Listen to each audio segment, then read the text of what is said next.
రెండు విషయాలు ఎప్పటికీ మర్చిపోకు. రెండు విషయాలు ఎప్పుడు మర్చిపో. గుర్తుంచుకోవలసినటువంటి ఆ రెండు విషయాలు, మర్చిపోకుండా ఉండాల్సిన విషయాలు. నిన్ను ఈవంటూ లేనప్పుడు నీ తల్లి గర్భంలో నిన్ను సృష్టించినటువంటి అల్లాహ్ నన్ను చూస్తున్నాడు అన్న విషయం గుర్తుంచుకో. నువ్వు జమాతులో ఉన్నా, నలుగురిలో ఉన్నా, బజార్లో ఉన్నా, వ్యాపారంలో ఉన్నా, ఉద్యోగంలో ఉన్నా, ఎప్పుడైనా ఎక్కడైనా ఏ సందర్భమైనా నన్ను పుట్టించినటువంటి నా సృష్టికర్త నన్ను చూస్తున్నాడు గుర్తుంచుకో. త్రుటిలో నా ప్రాణాలు తీసేటువంటి మృత్యువు, మరణము కూడా నాకున్నది.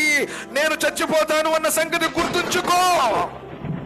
కాబట్టి మరణానికి భయపడమని చెప్పలా, మరణాన్ని గుర్తుంచుకో. అందుకనే కదా నబీ కరీం సల్లల్లాహు అలైహి వసల్లం వారు సమాధుల్ని, కబర్స్థాన్ని సందర్శించమన్నారు. ఎందుకు? నువ్వు కట్టుకున్న ఇంట్లో కాదు, నువ్వు ఉండాల్సింది ప్రళయం దాకా. పెట్టబోయేటువంటి ఆ మట్టిలో, ఆ కబర్స్థాన్లో నువ్వు పోనుకుంటావు. వెళ్ళి చూసిరా. ఒకవేళ గర్వం తలకెక్కితే ఒకసారి పోయిరా.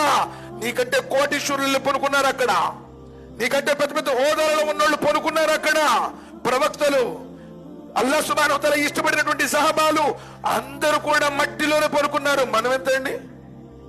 మిన్హా ఖలక్నాకుమ్ వఫీహా నుయిదుకుమ్ వమిన్హా నుఖ్రిజుకుమ్ తారతన్ ఉఖ్రా. నువ్వు మట్టిలోంచి వచ్చావు, తిరిగి మట్టిలోనికి వెళ్ళిపోతావు.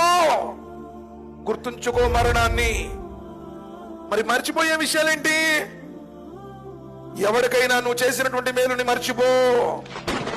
ఎవరికైనా నువ్వు మేలు చేస్తుంటే, ఎవరికైనా నువ్వు సహకారం చేస్తుంటే, ఎవరి మీద నువ్వు ihsan చేస్తుంటే, సహాయం చేస్తుంటే మర్చిపో.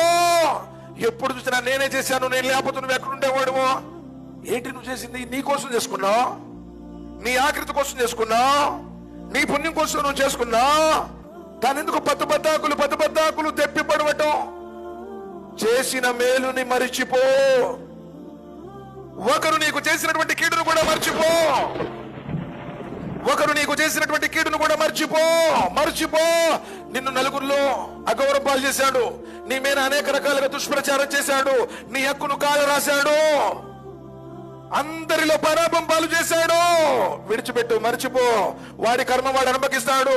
కానీ గౌరవం ఆ పై వాడి చేతిలో ఉంది. లోకం మొత్తం కలిపిన ఎవరిని అగౌరవం పాలు చేయలేరు.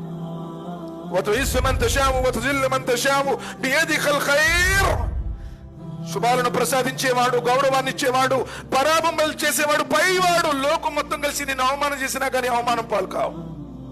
సోదరులను ఆలోచించండి.